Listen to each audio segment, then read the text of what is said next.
آپ کو معلوم ہے بھیڑیا واحد جانور ہیں جو اپنے والدین کا انتہائی وفادار ہیں۔ یہ بڑھاپے میں اپنے والدین کی خدمت کرتا ہے۔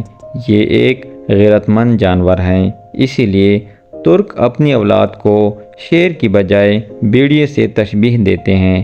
بھیڑیا واحد ایسا جانور ہے جو اپنی آزادی پر کبھی بھی سمجھوتا نہیں کرتا اور کسی کا غلام نہیں بنتا، بلکہ جس دن یہ پکڑا جاتا ہے اس وقت وہ خوراک لینا بند کر دیتا ہے۔ اسی لیے اس کو کبھی بھی آپ چڑیا گھر یا سرکس میں نہیں دیکھ پاتے۔ اس کے مقابلے میں شیر، چیتا، مگرمچھ، ہاتھی سمیت ہر جانور کو غلام بنایا جا سکتا ہے۔ بھیڑیا کبھی بھی مردار نہیں کھاتا اور نہ ہی بھیڑیا محرم یعنی اپنی مؤنث والدہ بہن پر کبھی نہیں جھانکتا، یعنی باقی جانوروں سے بالکل مختلف ہیں۔ بھیڑیا اپنی ماں اور بہن کی پہچان رکھتا ہے اور بری نگاہ سے ان کو نہیں دیکھتا۔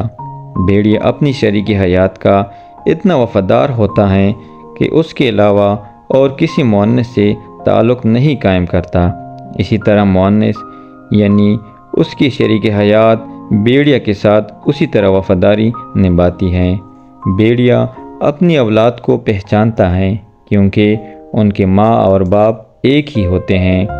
جوڑے میں سے اگر ایک مر جائے تو دوسرا مرنے والی جگہ پر کم از کم 2 سے 3 ماہ کھڑا بطور ماتم افسوس کرتا ہے۔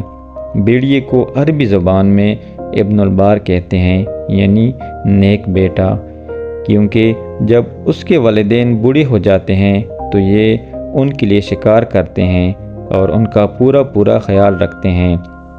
اسی لیے ترک اپنی اولاد کو شیر کی بجائے بھیڑیے سے تشبیہ دیتے ہیں۔ ان کا ماننا ہے کہ شیر جیسا خونخوار بننے کی بجائے بھیڑیے جیسے نسلی ہونا بہتر ہے۔ اگر ہم بھیڑیے کی ان 3 خصوصیات کو ہی اپنا لیں تو ہمیں زندگی گزارنے میں بہت آسانی ہو جائے گی۔ ہم سب کو اللہ تعالیٰ سے یہ دعا کرنی چاہیے کہ جس طرح تو نے اس بھیڑیے کے ذہن میں یہ بات ڈال دی ہے کہ زندگی کس طرح گزارنی ہے، اے ہمارے پروردگار آج کے انسانوں کے اندر بھی کچھ ایسی عادتیں ڈال دیں، کیونکہ آج کے انسان بھیڑیوں سے بھی نبتر ہو گئے ہیں۔